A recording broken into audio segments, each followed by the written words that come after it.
So, no matter the magnitude of violence that transpired on the day of 9/11, it did something to America.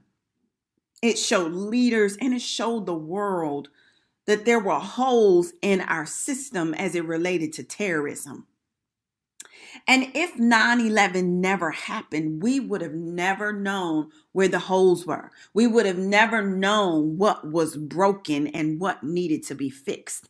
And that is the oxymoron. The oxymoron is that trials and tribulations that come up in our life show us what's broken. They show us what needs to be improved. They show us what needs to get better.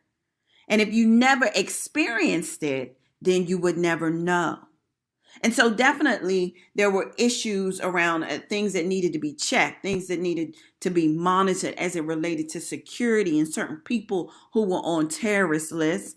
And you can see and know that all of those things were not taken care of the way that it should. However, if 9/11 never happened, we would not know that there were holes.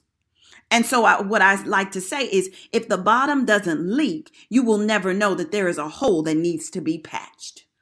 And if you really think about the tragedies that have happened to you in your life personally or to us as a nation, they all is what I call a detour in this journey that we call life. And it is the hills and the valleys in this journey that shape us into who we are if we flow with the river.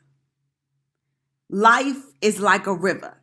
And sometimes you can see the flow of the current, and sometimes you cannot. Sometimes the flow on the top looks extremely calm, but underneath, the undercurrent can be quite strong and powerful and strong enough to pull one in various directions. However, it is the surrendering to the current that is key.